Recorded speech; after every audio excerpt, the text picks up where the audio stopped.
Halo guys, welcome back to my YouTube channel di Indah Channel. Baik teman-teman, bagi teman-teman yang sudah menonton, jangan lupa untuk dibantu like, komen, dan subscribe-nya ya. Nah teman-teman, hari ini saya mau berbagi tentang kebijakan perencanaan DAK bidang kesehatan untuk tahun anggaran 2024. Ini materinya dari Biro Perencanaan dan Anggaran Kemenkes. Ini untuk anggaran DAK Fisik 2024 ya. Nah, ini ada Femrok DAK tahun 2024. Nah, ini berdasarkan pasal 131 Undang-Undang Nomor 1 tahun 2022. Itu DAK dialokasikan dengan tujuan yang pertama mencapai prioritas nasional, kemudian yang kedua mempercepat pembangunan daerah, yang ketiga mengurangi kesenjangan layanan publik, yang keempat mendorong pertumbuhan perekonomian daerah dan atau mendukung operasionalisasi layanan publik. DAK terdiri dari DAK fisik, DAK non-fisik, dan hibah kepada daerah. Kemudian perencanaan dan pengalokasian DAK dapat disinergikan dengan pendanaan lainnya. Kemudian DAK dialokasikan untuk mencapai target kinerja daerah yang ditetapkan oleh pemerintah. Kemudian ini ada 7 prioritas nasional, yaitu untuk penekanan RKP 2024, yaitu Major Project.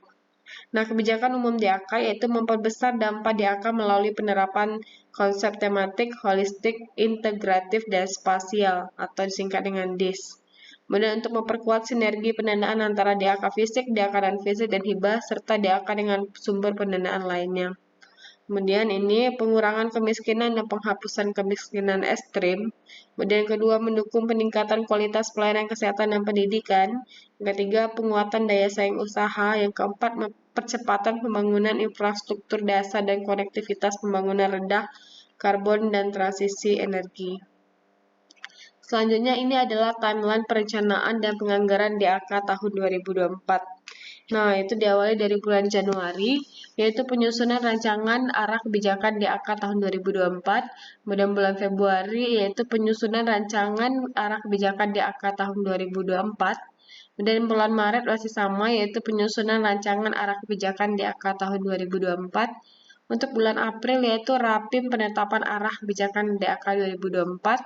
Kemudian masuk bulan Mei, yaitu ada kegiatannya sosialisasi kebijakan DAK kepada KL dan sektor, kemudian DAK tematik dan DAK fisik, kemudian DAK non-fisik, kemudian sosialisasi kebijakan DAK 2024 kepada Pemda itu pada tanggal 31 Mei 2023, dan pada bulan Juni yaitu forum konfirmasi daerah untuk setiap tematik yaitu M1 Juni sampai dengan minggu pertama Juni sampai dengan minggu kedua Juni. Kemudian pengusulan DAK 2024 oleh Pemda yaitu dari minggu ketiga Juni sampai dengan minggu ke-1 Juli. Nah, ini belum dibuka ya teman-teman, karena dimulai pada minggu ketiga Juni. Kemudian pada bulan Juli, itu pengusulan DAK 2024 oleh Pemda, yaitu minggu ketiga Juni sampai minggu ke-1 Juli. Minggu pertama Juli. Itu kemudian lakukan verifikasi usulan daerah, kemudian penilaian awal. Dan bulan Agustus itu sinkronisasi dan harmonisasi. September itu pembahasan dengan DPR RI. Kemudian Oktober itu penetapan alokasi per daerah dan penyusunan rencana kegiatan atau RK. November itu penyusunan rencana kegiatan atau RK. Desember itu penyusunan rencana kegiatan atau RK. Kemudian evaluasi dan penyusunan rancangan arah kebijakan DAK tahun 2025. Nah, template ini bersifat tentatif. Kemudian kebijakan DAK tahun 2024 yaitu untuk DAK fisik itu ada bidang pendidikan termasuk perpustakaan, kemudian bidang kesehatan itu bidang jalan, bidang air minum, bidang sanitasi. Bidang air minum ini fokus daerah stunting dan 4 SPAM PSN, bidang sanitasi itu fokus daerah stunting dan 4 IPAL. Untuk DAK non-fisik yaitu bantuan operasional satuan pendidikan atau BOSP, kemudian tunjangan guru ASN daerah, kemudian bantuan operasional museum dan taman budaya, kemudian bantuan operasional kesehatan atau BOK, kemudian bantuan operasional keluarga berencana atau BOKB, kemudian bantuan pelayanan perlindungan perempuan dan anak, kemudian dana BLPS. Nah, yang pertama itu tematik penguatan destinasi pariwisata prioritas, itu DAK fisiknya pariwisata, IKM, UMKM, jalan, perdagangan, lingkungan hidup. Kemudian di akal fisiknya ada dana pelayanan kepariwisataan, dana PK2 UMK, dana penguatan kapasitas kelembagaan sentra EKM, dan dana fasilitasi penanaman modal. Yang kedua tematik yaitu pengembangan food estate atau FA di akar fisik yaitu pertanian, jalan, irigasi, dan kehutanan. Yang ketiga yaitu tematik pengentasan permukiman kumuh terpadu yaitu di akar fisik yaitu perumahan dan permukiman, air minum, dan sanitasi. Dan yang keempat tematik kawasan sentra produksi pangan yaitu pertanian, perikanan, dan hewani. Di akar fisiknya yaitu pertanian, kelautan, perikanan, irigasi, dan jalan. Untuk di akaran fisiknya ada dana ketahanan pangan dan pertanian.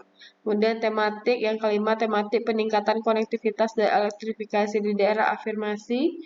Di akar fisiknya itu transportasi pedesaan, jalan, transportasi perairan, infrastruktur energi terbarukan. Nah, kemudian ada koridor di akar fisik. Dalam Undang-Undang Nomor 1 Tahun 2022 tentang hubungan keuangan antara pemerintah pusat dan pemerintah daerah, DAK bersifat penugasan sehingga daerah penerima selektif dan sesuai prioritas. Kemudian dialokasikan untuk mencapai target kinerja yang sudah ditetapkan oleh pemerintah dan dianggarkan secara tahunan. Kemudian perencanaan dan pengalokasian DAK disinergikan dengan pendanaan lain. Nah, untuk implikasi pada koridor kebijakan DAK, yang pertama, kriteria lokasi prioritas jelas, terukur, tersedia data termutakhirkan, dan mengacu pada dokumen atau regulasi tertentu dengan mempertimbangkan kapasitas implementasi dan anggaran. Yang kedua, lokasi prioritas disesuaikan rencana penuntasan dengan tetap memastikan alokasi DAK signifikan atau tidak tipis merata. Kemudian fokus pada keberlanjutan dan ketuntasan penanganan GLOKPRI. Kemudian kriteria menu atau rincian kegiatan komponen yang harus dihindari yang pertama bersifat rutin, kemudian rincian menu kegiatan dengan unit kos rendah, kemudian tidak berhubungan langsung dengan pelayanan masyarakat dan duplikasi dengan belanja KL. Nah, indikator yang menjadi fokus perhatian, terdapat 16 indikator yang menjadi fokus perhatian dalam rencana kerja pemerintah tahun 2024. Indikator yang perlu diperhatikan strategi pencapaiannya ada AKI, AKB, dan stunting, yaitu angka kematian ibu per 100.000 kelahiran hidup, angka kematian bayi, prevalensi stunting pada balita, prevalensi wasting pada balita. Kemudian ada sistem kesehatan nasional yaitu persentase puskesmas tanpa dokter, persentase puskesmas dengan jenis nakes sesuai standar, persentase fasilitas kesehatan tingkat pertama terakreditasi, kemudian persentase RSUD kabupaten kota memiliki 4 dokter spesialis dasar dan 3 dokter spesialis lainnya. Kemudian yaitu indikator perlindungan sosial yaitu penerima bantuan iuran PBI JKN, kemudian pengendalian penyakit menular dan NTDS yaitu persentase imunisasi dasar lengkap pada anak usia 12-23 bulan, kemudian insidensi tuberkulosis, kemudian eliminasi malaria, dan jumlah kabupaten kota dengan eliminasi kusta. Kemudian indikator prioritas lainnya yaitu persentase merokok penduduk usia 10-18 tahun, kemudian prevalensi obesitas pada penduduk 18 atau lebih dari 18 tahun. Nah, ini capaiannya ya, ada yang tombol berwarna merah artinya capaiannya masih rendah, jauh dari target. Yang merah itu capaiannya melebihi dari target ya. Yang baru tercapai. Oke, selanjutnya rancangan menu DAK Fisik tahun 2024. Nah, ini ada visinya sejalan dengan visi Presiden untuk mewujudkan masyarakat sehat, produktif, mandiri, dan berkeadilan. Nah, ini ada transformasinya, ada 6. Yang pertama, transformasi layanan primer, yaitu penguatan pelayanan primer di puskesmas dan pustu, kemudian penyediaan alkes pencegahan dan pengendalian penyakit, peningkatan sapras instalasi farmasi kabupaten kota, penguatan labkesmas provinsi kabupaten kota, kemudian penguatan regional maintenance center, dan transformasi layanan rujukan ada penguatan layanan unggulan KJ, SU, dan KIA, kemudian penguatan layanan rujukan umum atau persiapan KRIS, penyediaan UTD dan PSC, kemudian penyediaan RS Pratama. Itu ada 2 transformasi ya yang perlu di DAK Fisik. Kemudian rancangan DAK Fisik 2024 subbidang penguatan penurunan angka kematian ibu dan bayi dan intervensi stunting. Nah, ini subbidang ini ya, subbidang penurunan AKI, bayi dan stunting itu ada pemenuhan layanan unggulan KIA yaitu Alkes, yaitu yang didapat adalah 233 RS di 31 provinsi dan 188 kabupaten kota.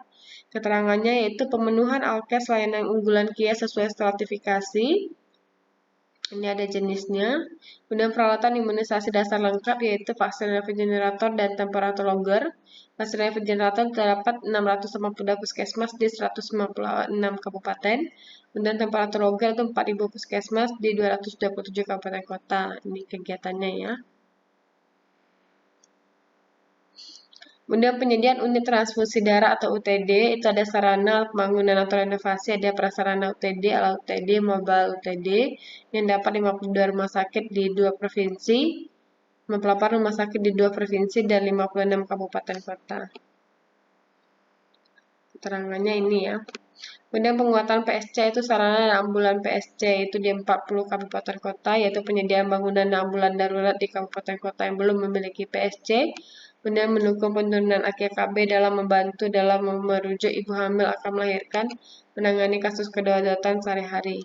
Kemudian ada penyediaan alat surveillance gizi yaitu sanitarian kit di 1098 puskesmas di 198 kabupaten kota, yaitu alat pemeriksaan kualitas lingkungan oleh tenaga sanitarian puskesmas untuk mendukung intervensi penurunan prevalensi stunting. Nah, ini ada rancangan DAK Fisik 2024 untuk subbidang penguatan sistem kesehatan. Itu ada menu penyediaan di puskesmas kecamatan tanpa puskesmas, ada sarana, prasarana, dan alkes. Ini didapat 62 kecamatan di 12 kabupaten. Kemudian ada penguatan layanan primer, ada sarana, prasarana, puslim perairan, cold storage, limbah medis, sarana prasarana puskesmas pembantu, kemudian peralatan puskesmas pembantu, kemudian peralatan penyakit itu pengendalian, ada spray can dan CO analyzer. Ya, kemudian ada rancangan untuk sebidang penguatan sistem kesehatan nasional lanjutannya pembangunan RS Pratama, sarana prasarana dan alkes, kemudian pemenuhan layanan unggulan kanker, jantung, sarana stroke dan uronefrologi, kemudian ada penguatan layanan rujukan, sarana prasarana dan alkesnya, kemudian peningkatan provinsi, kabupaten, kota, labkesdanya, ada sarana dan prasarana atau pembangunan baru. Kemudian sasaran kabupaten memiliki labkesda, kemudian sarana atau pembangunan reformasi atau prasarana untuk target penuntasan peningkatan sarana dan prasarana labkesda sistem menuju BSL 2. Nah, ini masih lanjutan sebidang penguatan sistem kesehatan, ada penyediaan sarana dan prasarana instalasi farmasi, yaitu sarana prasarana kendaraan distribusi. Kemudian ada menu penguatan regional maintenance center, itu sarana dan peralatan kerja.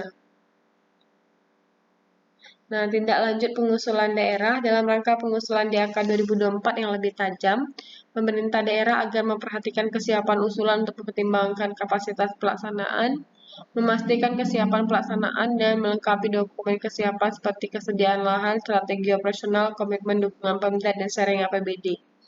Proyek DAK yang diusulkan perlu disinergikan atau diselaraskan dengan proyek lain di luar DAK. Kemudian DAK bukan satu-satunya sumber pendanaan sehingga diperlukan dukungan daerah atau APBD. Dan untuk pencapaian sasaran pembangunan, kemudian usulan disampaikan melalui Krisna DAK pada minggu ke-3 Juni sampai minggu ke-1 Juli itu tentatif.